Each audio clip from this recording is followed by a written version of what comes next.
তুমি দেখে নিও, একদিন আমার লাইগা তোমার পরাণ পড়ব পোড়া কাগজের মতন। তখন কানতে থাকবা রাইতের আন্ধারে, চোখ গড়াইয়া পানি বাইয়া বাইয়া পড়ব টিনের চাল থেইকা টপ টপ কইরা পড়া বৃষ্টির লাহান। তুমি দেখে নিও, একদিন আমার লাইগা তোমার হৃৎপিণ্ড কাঁপব মাঘ মাসের বেবাক শীতে কাঁপতে থাকা মানুষটার মতন। তখন ভিতরখানে রুহু ব্যথায় চোখে মুখে ধোঁয়াশা দেখবা ঘন কালো কুয়াশার লাহান। তুমি দেখে নিও, একদিন আমার লাইগা তুমি মেলা আফসোস করবা, লটারির শেষ নাম্বারটা মিল না থাকবার কারণে পুরস্কার না পাওয়া ছেলেটার মতন। যেমন কইরা ন্যায় বিচারের আশায় সাক্ষীর অভাবে হাইরা যাওয়া মানুষটা হতাশ হইয়া থাকে আফসোসের হিসেব কষ্টে কষ্টে। তুমি দেখে নিও, একদিন আমার লাইগা তোমার মেলা দুঃখ হইব, বাবার মৃত্যুর নির্মম দৃশ্য নিজ চোখে দেখা ছেলেটার মতন। তখন কষ্টের আঘাতে ক্ষত বিখ্যাত হইয়া যাইব ভিতরখান ছুরির আঘাতে কুপিয়া হত্যা করা একটা লাশের লাহান। তুমি দেখে নিও, একদিন আমার লাইগা তোমার বেবাক ক্ষতি হইয়া যাইব, কাল বৈশাখী ঝড়ে নুয়ে পড়া ধান ফসলের মতন। তখন কপালের দোষ দিতে থাকবা 32 পাইয়া ফেল করা ছেলেটার মতন।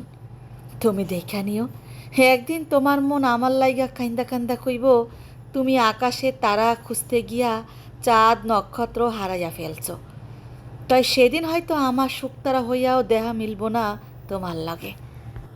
প্রচণ্ড মন খারাপের সময় যে আপনার পাশে থাকে, যাকে সবটুকু খুলে বলা যায়, আপনার মনের কথা কোনো সংকোচ ছাড়া, তার প্রিয় মানুষ আপনি। কারণ মানুষের প্রিয় কেউ হলে তার জন্য সে স্পেস রাখে। আপনাকে বলা লাগবে না, কিন্তু আপনি বুঝে যাবেন, কারণ সে মানুষটা তার সমস্ত কাজ পেলে আপনার ফোনটা পিক করে। সে মানুষটা শত ব্যস্ততায় আপনাকে জায়গা করে দেয়। এর মানে আপনি তার কাছে অনেক বিশেষ কেউ। আমরা অনেক সময় বুঝতে পারি না কে ফ্রি সময় আমাদের সাথে কথা বলে আর কে আপনার জন্য ফ্রি থাকে।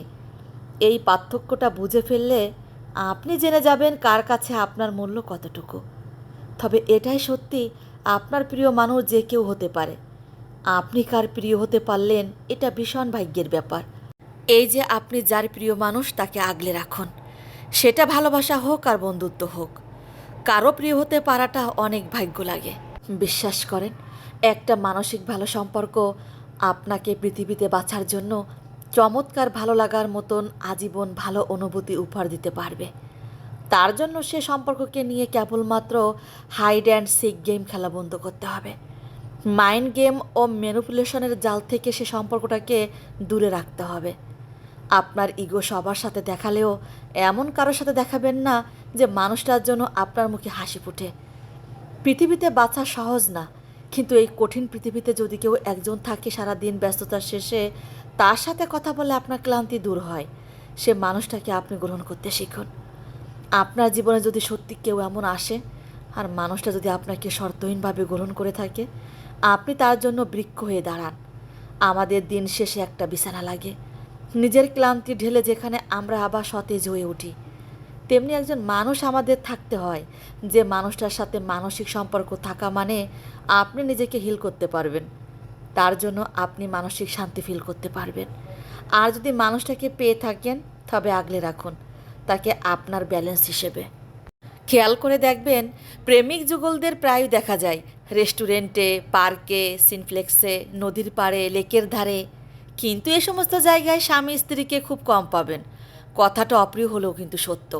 প্রেমিকার ভালোবাসা পেতে নতুন মডেলের আইফোনটা দিতে পারলে প্রেমিকের ধন্য মনে হয়, অথচ বইয়ের জন্য লাল কাছের চুড়িটা কিনতে গেলে বিরক্ত বোধ হয়। প্রেমিকার সাথে সারা রাত কথা বলাটা ভালোবাসার পরিচয় হলেও বইয়ের সাথে গল্প করাটাই নেহাত বোকামি। বাইরে আড্ডা বা হাতে ফোন থাকলেই যথেষ্ট।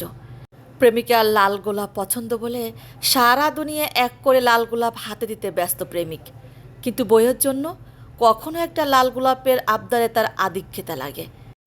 প্রেমিকার হাতে বিষাদের রান্নাও অমৃত মনে হয়, অথচ বইয়ের রান্নায় একদিন লবণ কম হলেই সেটা তার ভীষণ বড় অপরাধ। প্রেমিকার জন্মদিনে মাথায় শুধু তাকে সারপ্রাইজ দেওয়ার চিন্তা ঘুরপাক খায়, আর স্ত্রীর বেলায় হিসেবটা শুধু পাওনার দুয়ারে গিয়েই ঠেকে। আর ফ্যামিলির লোকজন তো আছেই। প্রেমিকার জন্য 32 মাইল দূরে গিয়ে 30 টাকার ফুচকা কিনতেও বাধে না, আর স্ত্রীর জন্য মাসে একদিন সময় বের করাটা অপচয় বলে মনে হয়। প্রেমিক অসুস্থ হলে 10 মিনিট পরপরই তার খোঁজ নেওয়াটা কেয়ার বলে গণ্য, আর স্ত্রী অসুস্থ হলে কেয়ার দরকার হয় না, বিরক্ত বিরক্ত লাগে।